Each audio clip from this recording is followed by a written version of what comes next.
agora, gente, chega um momento muito importante aqui pra gente, para inaugurar, para chegar com tudo aqui no palco. A gente vai começar com uma palestra de abertura. Já estão animados, né? Porque a gente chega querendo saber do conteúdo. E agora eu quero chamar uma pessoa que sonhou com tudo isso aqui, que idealizou tudo isso aqui, que teve a coragem de falar, vamos falar de saúde mental sim, de maneira organizada, com muitos dados. Ela é fundadora e CEO da Vitude. E assim, gente, eu vou ter que trazer para o palco, vocês vão reparar, um negocinho não, acho que vocês não vão perceber. Acho que não vai. Mas é um negocinho assim, ela tá, deixa eu até ver aqui certinho, ela tá com 38 semanas e 4 dias de gestação, gente. Então a gente vai falar baixinho, né? Para ela vir ao palco sem muita emoção. Mas a parte boa é que se a nenê vir, se Lara aparecer, tem médico aqui, né, gente? Ó a música aqui, ó. Até me pegou no coração. Então, gente, ela é muito corajosa, destemida, cheia de energia. Vai trazer pra gente essa primeira palestra aqui.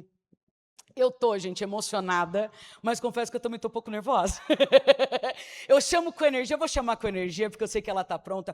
Recebam, no palco do Vitude Summit, ela, Tatiana Pimenta! Com calma, Tati, com calma, vem com calma. Aqui, ó, maravilhosa, o palco é seu.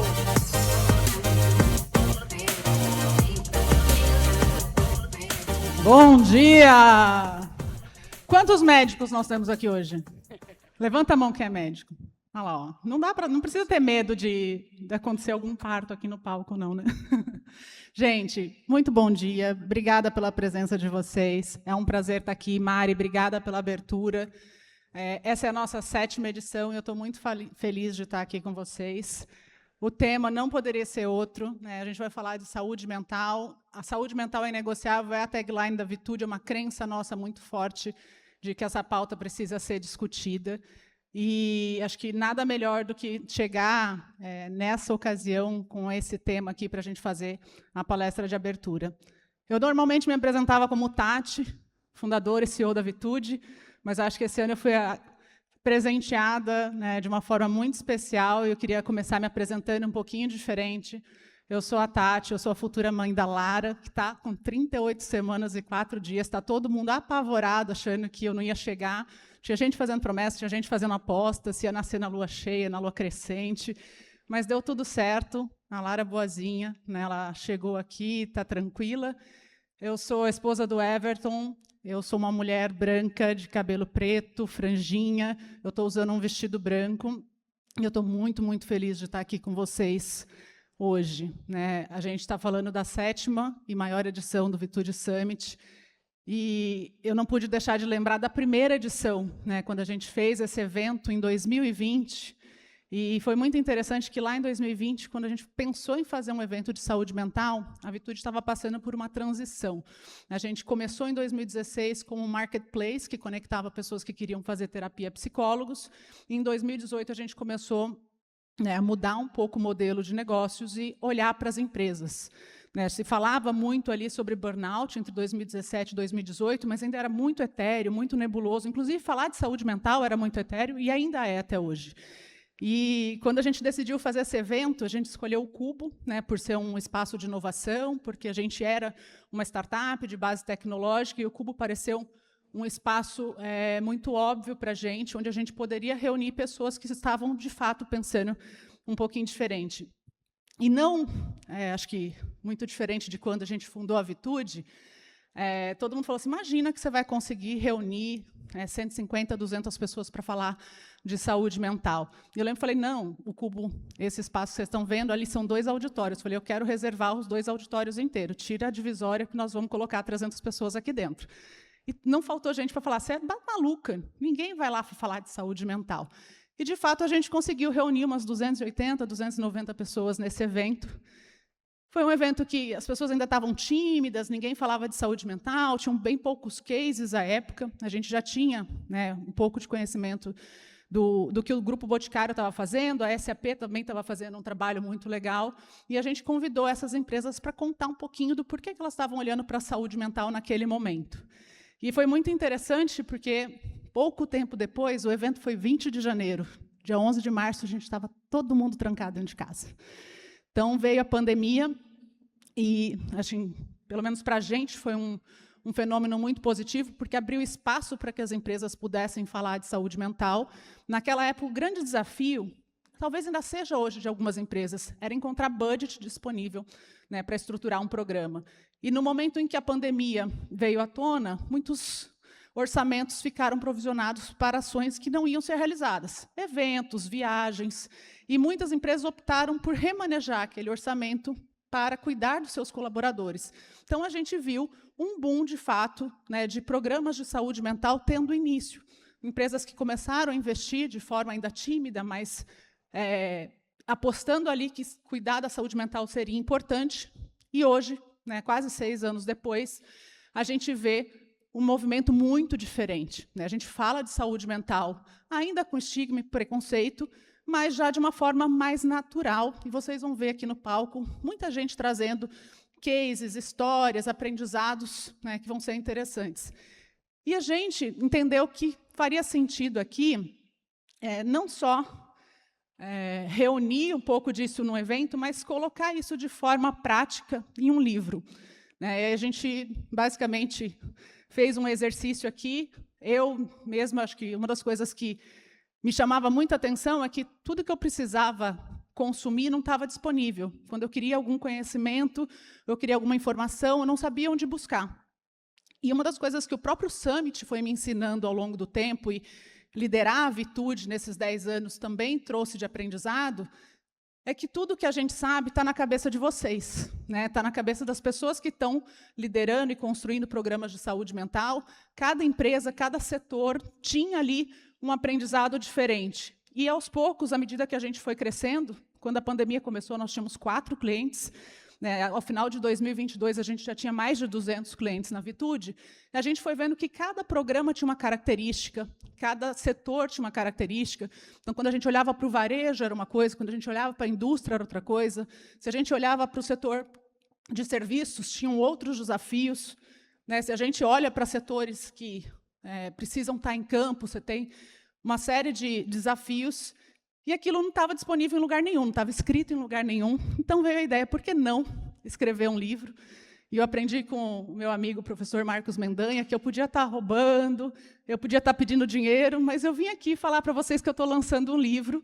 Tem um QR Code aqui para quem quiser, de fato, adquirir o livro. Ele está em pré-venda, né? Ele começa a estar nas livrarias, de fato, no dia 10 de abril. Ele reúne, acho que bastante coisa que vocês vão gostar de ver. Então, traz um pouco de história, né, do porquê que uma engenheira civil, lá atrás, resolveu largar uma carreira que, aparentemente, estava bem-sucedida para empreender num negócio completamente novo. Né, por que eu fui falar de saúde mental, por que eu fui mexer com tecnologia e saúde. E depois ele começa a conectar um pouco, né, na história de mundo, de Brasil, né, como é que está essa pauta de saúde mental. E tinha alguns outros motivos. Né, a gente ia celebrar 10 anos de Vitude. E veio ali, por que não celebrar dessa forma, né, fazendo o que a gente acredita? A missão da Vitude é democratizar acesso a serviços de saúde mental, e a gente entende que democratizar o acesso ao conhecimento também é importante. Então, escrever esse livro veio um pouco de encontro com isso. E uma coisa interessante, eu me lembrei muito de quando a gente sentou, eu e o Everton, numa padaria para falar que a gente queria empreender em saúde mental. Nasceu num papel de pão. Essa foto, literalmente, né, os 2 papéis que a gente rabiscou ali daquele joguinho americano do dia que a gente foi tomar um café e que teve a ideia ali. E, nesse momento, era muito interessante, porque todo mundo ia num lugar, quando a gente falava, estamos pensando em montar um marketplace de terapia. As pessoas falaram assim, mas quem que vai fazer terapia online? Esse negócio nem permitido é. Mas que coisa maluca. Vocês estão doidos, né? A palavra loucura me perseguiu muito tempo. E eu tenho usado essa frase do Steve Jobs, porque eu acho que ela marca muito essa coisa de acreditar muito firmemente que algumas coisas podem, sim, ser transformadas. Então, o Jobs falava uma coisa que é: os que são loucos o suficiente para pensar que podem mudar o mundo são aqueles que realmente o fazem.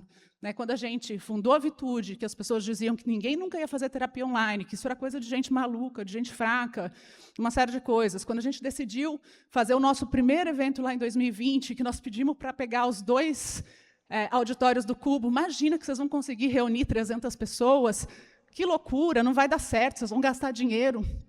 E eu só paro para pensar que, gente, a gente precisa acreditar na loucura, porque não dá para olhar para esses números e não fazer nada. Quando a gente pensa em saúde mental, a gente está falando de um desafio global. A gente tem 1 bilhão de pessoas, né, que sofrem com um transtorno mental ao redor do mundo.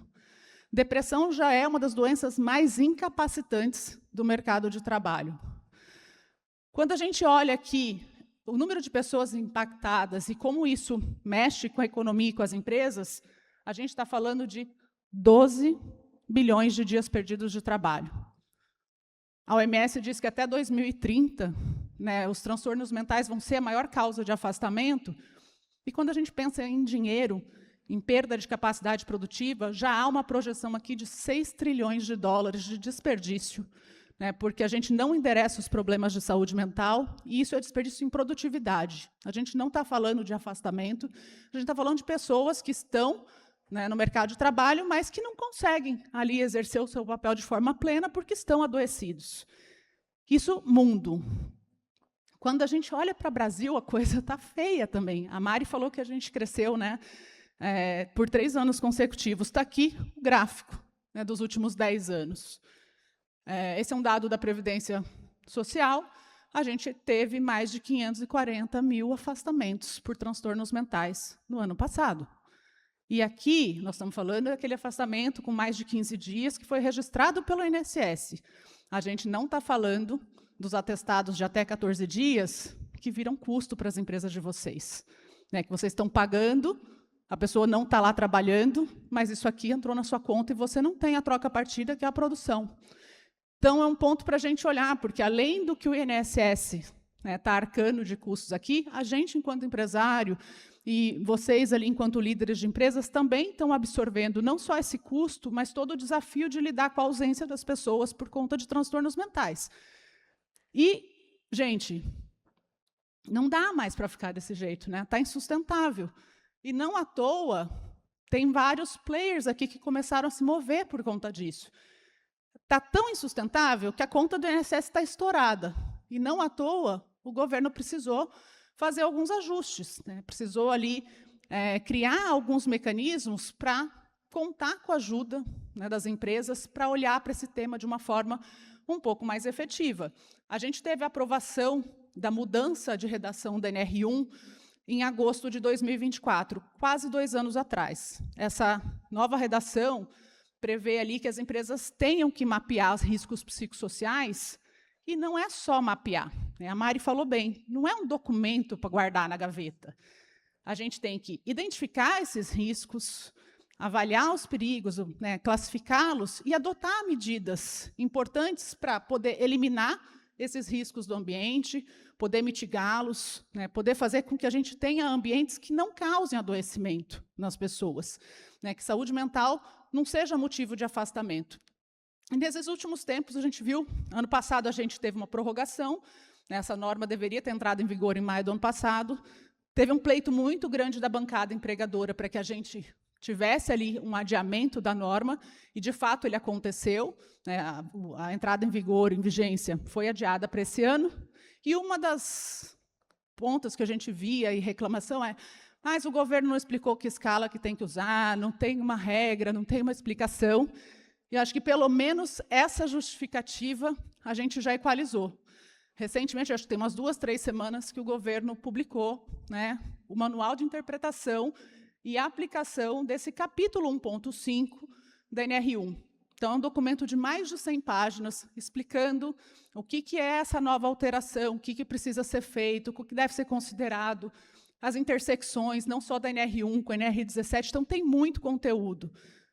Convite para vocês é que vocês leiam e conheçam esse manual na íntegra, porque tem como fazer, né? Vocês vão ver aqui no palco do Summit inúmeras empresas que já estão mapeando, que já mapearam, e não foi agora. já estão mapeando desde 2024, já tem dados e fatos importantes, já tem aprendizado, já tem melhorias nos seus locais de trabalho.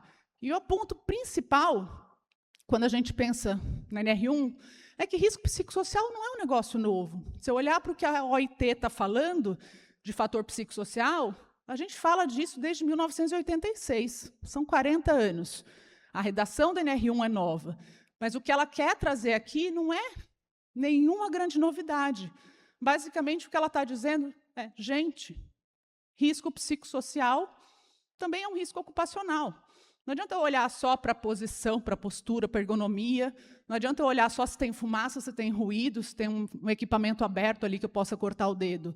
Se eu tenho um ambiente de trabalho, né, que tem alta demanda, se eu tenho sobrecarga, se eu tenho assédio, isso tudo também afeta a saúde das pessoas e pode causar agravo.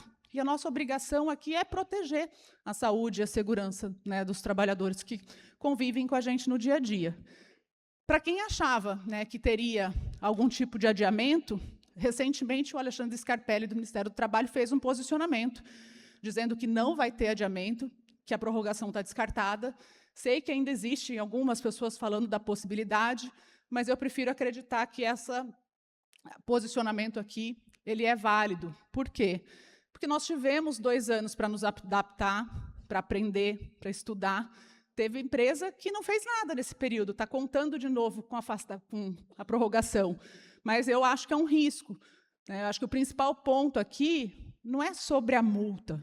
E tem falado isso para muitos líderes de RH e de saúde. A multa é barata. Sendo muito honesta, eu acho que a multa é o que deveria preocupar menos as pessoas. Caro é ter aquela quantidade de afastamento. Cara, eu pagar para uma pessoa que não consegue entregar aquilo que está combinado no contrato de trabalho dela. Cara, eu ter uma série de fatores que muitas vezes vai me causar dano e não fazer nada. E foi por isso que a gente também reforçou essa ideia, né, isso ficou mais evidente a necessidade de falar do livro. A Vitude, quando ela nasceu lá em 2016, teve um trabalho muito interessante de concepção de marca. A gente queria um nome curto, um nome forte, mas que tivesse um significado. A gente buscou uma combinação de palavras para fazer ali a composição, e a gente chegou nessas duas, vital e saúde. Vitude nasce ali das primeiras 3 do vital, das últimas 3 de saúde. Como tinha um mais no meio do caminho, a gente colocou um segundo T só para ficar moderno. Foi daí que nasceu Vitude, de uma lógica, de uma frase da própria OMS, que é não tem saúde se não tiver saúde mental. Eu não consigo estar bem fisicamente se a cabeça não está bem. Então, foi assim que nasceu a marca. E a metodologia que a gente descreve, no livro, e que eu trago aqui um pouco de história, e principalmente os cases, dos clientes que tiveram conosco ao longo desses 10 anos, teve ali a origem no Vital. A gente buscou entender um pouco, e o Vital é um acrônimo, de verificar, idealizar, testar, amadurecer e liderar. E por que existe essa metodologia? Porque ninguém tem budget sobrando na data zero. A gente sempre tem que começar pequenininho, tem que fazer algumas descobertas. Então, a gente entendia que tinha ali um início, um meio e uma continuidade, porque quando a gente decide fazer alguma coisa de saúde mental, não dá para parar depois. A partir do momento que eu tomo a iniciativa de estabelecer um programa, aquilo ganha vida, ganha continuidade, e a gente não vai simplesmente poder desinvestir depois. Então, quando a gente pensava em verificar, veio muito à cabeça dos 2 fundadores, que são engenheiros. Eu sempre acreditei que a gente não gerencia aquilo que a gente não mede.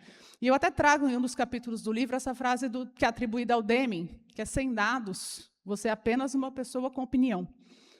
E isso é muito real, porque às vezes a gente acha que o problema é afastamento, às vezes a gente acha que o problema é turnover, mas se eu não mensuro isso, dificilmente eu vou saber qual é o meu real problema. E a gente começou a olhar para alguns pontos, ainda lá em 2020, não precisou de NR1. Aliás, a gente começou a falar de risco psicossocial na Vitude muito antes da NR1. A gente olhava, primeiramente, para indicadores de saúde. A gente olhava para como as pessoas estavam, como é que aquelas pessoas estavam na pandemia, quem estava sofrendo mais, para tentar ofertar ajuda qualificada para quem mais precisava. E nessas interações, depois de aplicar um diagnóstico de saúde, a gente foi entendendo que existiam outros fenômenos que não eram só de saúde. Não era só descobrir se a pessoa estava estressada, com depressão ou ansiedade.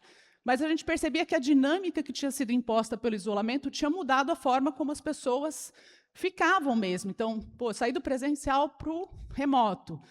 Aí eu não sabia me comunicar sincronamente. Meu líder não sabia me cobrar. Isso começava a impactar e adoecer as pessoas. A gente, poxa, que escalas que a gente vai buscar para entender como é que esses fenômenos do trabalho estão impactando as pessoas? E a gente começou a estudar escalas psicométricas validadas que pudessem nos ajudar a medir isso. E a gente foi começando a fazer testes e combinações para entender quais escalas trariam mais correlações, nos ajudariam aqui a entender o movimento. Outra coisa que começou a acontecer é que muita empresa queria entender como é que se calculava o ROI. E a gente foi também entender se existiam ali algum indicador ou algum tipo de escala que fosse capaz de medir perda de produtividade, ou que fosse capaz de medir ali o retorno para essas empresas. Então, foi da combinação desses 3 fatores, riscos psicossociais, indicadores de saúde e indicadores de impacto no negócio, que a gente criou a metodologia que a gente usa hoje para mapear riscos psicossociais e indicadores de saúde, que a gente não olha só para os fatores psicossociais. E a gente criou o que a gente chama hoje de censo de saúde mental. A gente já roda ele no formato que a gente tem hoje há quase 4 anos, e mais consistentemente desde 2024. Acho que as primeiras vezes que a gente rodou e teve um resultado concreto foi ali, finalzinho de 23, a gente não tinha ainda essa nova revisão da NR1, mas a gente já tinha alguns clientes testando a ferramenta, não com o propósito de atender a lei, mas com o propósito de entender onde tinham oportunidades de reduzir perdas dentro da organização. E aí, no ano passado, a gente teve mais de 35 empresas que mapearam isso comigo. A gente reuniu num material que a gente chamou de anuário do censo, que a nossa promessa a partir de agora é que anualmente a gente solte esse anuário para que as pessoas conheçam os dados históricos, e a gente compilou o resultado das 35 maiores empresas, né, que fizeram esse mapeamento conosco. E aqui eu trago um pouco, né, do que a gente identificou nesse mapeamento. A gente teve quase 290 mil colaboradores convidados para responder esse censo, 175 mil responderam, uma adesão de 61%. Sei que a adesão a esse tipo de pesquisa é um dos maiores desafios das empresas hoje, mas aqui está para a gente mostrar que é possível, né? A gente consegue, a gente vai ter alguns cases muito interessantes, tem empresas gigantes, de 70 mil pessoas, que conseguiram ter 80% de adesão. E elas estão aqui para contar a história do porquê elas conseguiram, como elas conseguiram, e mostrar que é possível. A gente tem um índice que a gente chama de índice Virtude de Saúde Mental, que é ali um indicador que é uma média ponderada de todos esses indicadores e que ajuda a gente a ter um termômetro, um comparativo de mercado. E isso também apoia as empresas. Esse número diminuiu de 2024 para 2025. A gente tinha de 76 ele em 2024. No ano passado, ele piorou um pouquinho. Parece estar alinhado com o aumento dos afastamentos, a gente tem piora de adoecimentos em todos os lugares, e esse número nos ajuda ali também, dentro da lógica do verificar, a entender onde que cada empresa está. E aqui eu vou passar muito rapidamente alguns dados para a gente ter uma reflexão. Quando a gente olha para sofrimento psíquico, a gente tem quase 15% da população das empresas em nível severo. Isso aqui bate com o que a gente tem de pessoas sofrendo no Brasil também. Então, gente, a gente não vai conseguir não contratar pessoas que estão em sofrimento. A gente vai ter dentro dos das nossas empresas cerca de 15% das pessoas num grau de sofrimento alto.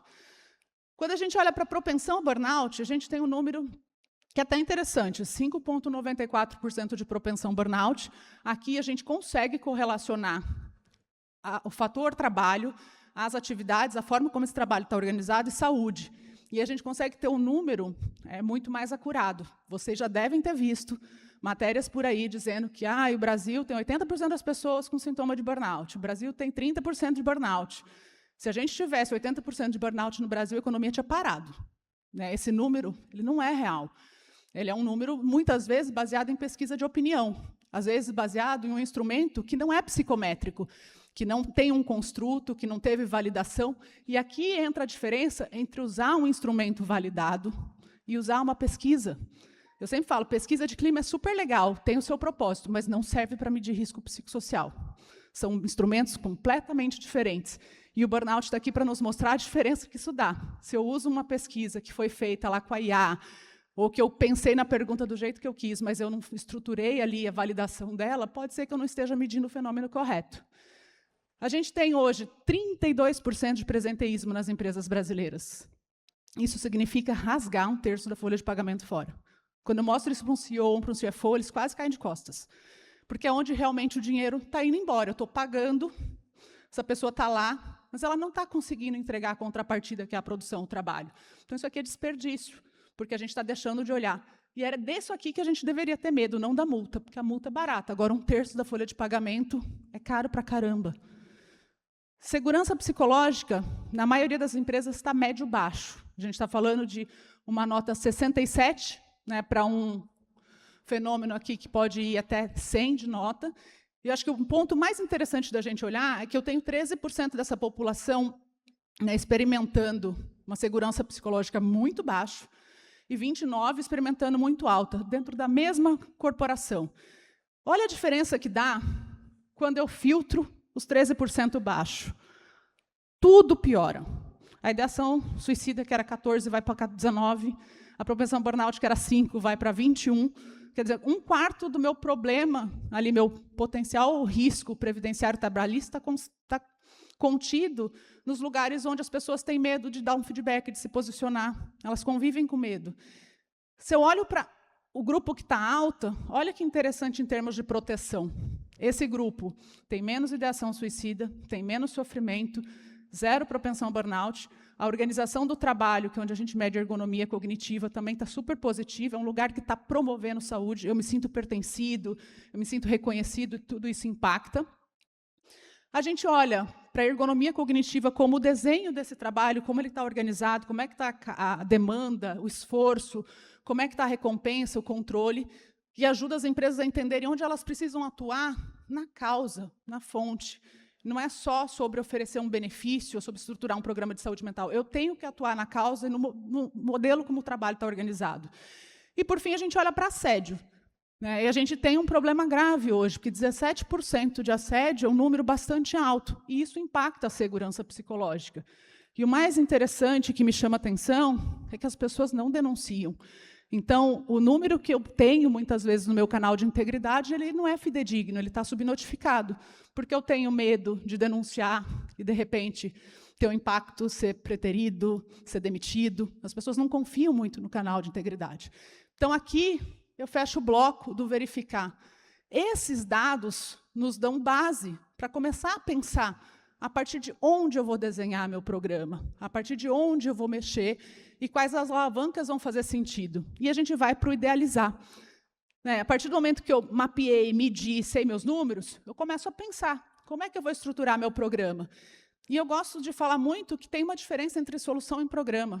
Tem empresas que gastam muito dinheiro com várias soluções picadas. Tem 4, 5 fornecedores, nenhum se conversa, os dados não são unificados, e a gente tem um investimento alto, mas isso não se converte em retorno para as empresas, muitas vezes. Então, parece aquele emaranhado de fio, diferente de quando eles estão todos coordenados e conseguem trazer algum ponto.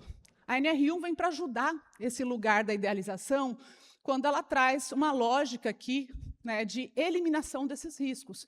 Então, existe dentro, acho que é da linha G do capítulo 14, ali, se eu não me engano, uma hierarquia de atuação com os fatores psicossociais, com os riscos. Então, eu primeiro preciso eliminar, depois eu preciso substituir, depois eu posso adotar medidas de engenharia, medidas administrativas. Quando eu estou falando de treinamento, eu já estou falando de medida administrativa. Mas, se eu tenho um risco de assédio, como é que eu elimino ele? É a primeira coisa que eu preciso pensar. Preciso tirar o assédio do jogo. Se eu tenho um risco de sobrecarga, como é que eu reduzo a carga? Isso é super importante. E a gente vai lá, o mais eficiente normalmente é o que vai exigir mais supervisão, e depois o menos, e a gente olhar ali o que a gente faz. E normalmente a gente parte a lógica de uma matriz de risco. Então a gente constrói uma matriz de risco, a gente vai classificar probabilidade e severidade, e vai entender onde estão os riscos mais críticos, e se a hierarquia está me mandando ali começar por eliminação, eu preciso eliminar o que está mais complexo, preciso eliminar o que está mais crítico. E um dado que eu não mostrei para vocês ali na parte do verificar, mas que normalmente a gente olha para ele com muito carinho quando a gente está falando no idealizar, é a ideação suicida. Hoje a gente tem no Brasil quase 14%, quase 15% de ideação suicida dentro das empresas brasileiras. A gente tem um bench, que é a pesquisa do Instituto Cactus com a Atlas Intel. Lá, o nível de ideação suicida é de 18%. Por que a gente tem um pouquinho menos dentro do censo do que tem no Cactus? A amostra deles pega um range de idades um pouco maior. Eles começam a medir a partir dos 16. Os adolescentes, hoje, são a população que mais tem ideação suicida e que comete suicídio. Então, quando a gente está olhando para uma população que ainda não entrou no mercado de trabalho e para os idosos que já saíram, essas duas pontas são maiores do que quem está trabalhando, o que também traz para a gente uma visão de que o trabalho protege. Ao contrário da gente pensar que o trabalho é vilão, o trabalho protege, ele traz reconhecimento, pertencimento. Eu sou a Tatiana da Vitude, a Vitude me remunera, eu tenho renda no final do mês. Então, tudo isso traz um fator protetivo para o trabalho e que a gente deve levar em consideração. A partir do momento que eu idealizo, desenhei lá, né, tudo que eu quero fazer no meu programa, eu vou para uma lógica de testar. Poxa, vou colocar essa iniciativa, vou colocar ali uma solução de terapia, vou criar uma solução assistencial, vou colocar um EAP. A gente começa a testar. E, basicamente, o objetivo do teste é uma lógica de melhoria contínua. Eu planejo, faço, mensuro, volto a medir, planejo, faço, mensuro. Então, quando a gente entra nessa etapa do método de testar, a gente começa pequeno, coloca um budget pequeno, vai testando, vai medindo a satisfação. E, basicamente, é nesse estágio que a estratégia encontra a realidade. Porque, às vezes, a gente desenha um negócio lindo, maravilhoso, passa 2 meses, vem uma fusão de uma empresa com a outra, aquilo que eu tinha planejado talvez caia por terra. E eu preciso repensar e refazer essa lógica. Testei, validei, medi, consegui fazer uma série de projetos ali, ter conclusões, eu vou para uma linha de amadurecer. Né? E quando eu estou falando de saúde mental e programas, a gente está falando de tempo. Eu preciso desse tempo para amadurecer. E, nesse estágio de amadurecimento, gente, a gente precisa ter muita clareza de quem são as pessoas que estão do nosso lado. E eu sempre falo que tem uma arquitetura para essa estratégia de cuidado. Eu preciso saber quem são o comitê executivo que vai participar, quem da diretoria é fã dessa ideia, se eu tenho o apoio do conselho ou não tenho, quem vão ser esses participantes, embaixadores que vão me ajudar aqui, enquanto profissional de RH ou de saúde, a construir esse programa e vão me ajudar a levar para frente, seja sendo facilitadores, promotores de oferecendo dinheiro e tudo mais. Tem empresas aqui que vão precisar disso. E aqui eu entro um pouco com o papel da liderança. Gente, os líderes são fundamentais quando a gente está pensando nesse processo de amadurecimento. Os melhores programas que eu conheço, eles são discutidos na alta gestão. O conselho de administração está envolvido, o presidente da empresa está envolvido. Né? Essa alta gestão fala de saúde mental e não é um negócio fake. Eles vivem aquilo na prática. A gente vê executivos que realmente acreditam que saúde mental é inegociável e que faz diferença. Então, aqui, quando a gente está falando de amadurecimento, normalmente as empresas só chegam nesse estágio se a alta gestão estiver comprada, se tiver buy-in dessa alta liderança. E o mais interessante da gente pensar, e no livro, eu trago um depoimento aqui da Sirlene Zimmermann, que vai estar com a gente à tarde, ela do Ministério Público, que a gente tem as empresas amadurecendo, o mercado amadurecendo, novas leis acontecendo, e a gente tem as instituições amadurecendo. A partir desse ano, o Ministério Público criou uma gerência de saúde mental, da qual a Sirlene hoje vai ser a líder. Né? Então, é muito interessante perceber que o próprio Ministério Público está evoluindo e amadurecendo para tratar desse tema de saúde mental de forma mais proativa. E depois que a gente amadurece, a gente chega na liderança. O que é liderar essa pauta de saúde mental? Né? O que essas empresas que a gente considera aqui que já estão na liderança estão fazendo? A gente trouxe para esse evento 4 grandes cases. Convido vocês a estarem aqui na plenária quando eles estiverem falando. Mas a gente convidou aqui iFood, Suzano, RD Saúde e a TOTUS para contar um pouquinho o que eles têm feito ao longo dos últimos 5, 6 anos.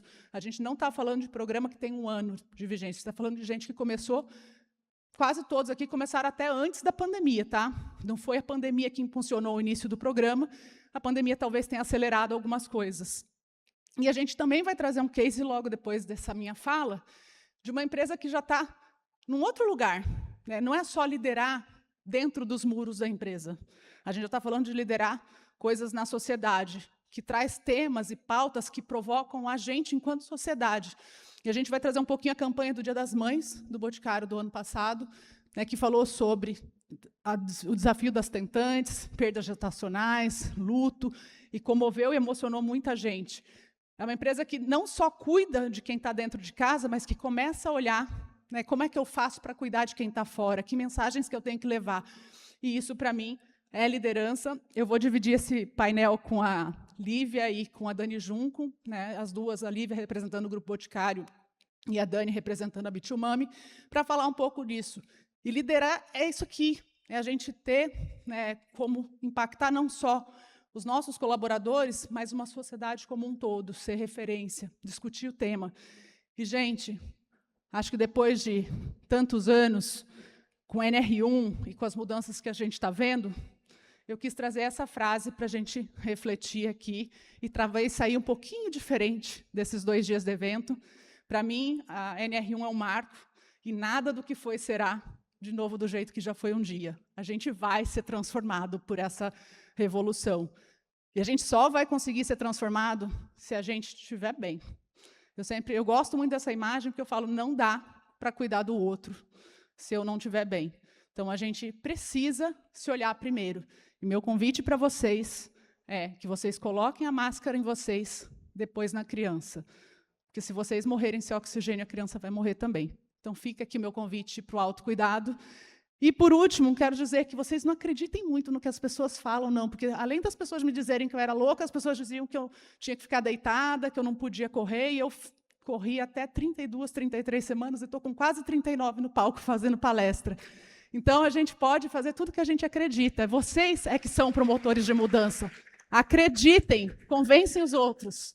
Vocês podem fazer a diferença nas empresas de vocês e na vida dos colaboradores que trabalham com vocês. Aproveitem o evento, curtam bastante, comprem o livro, vai. Bom dia.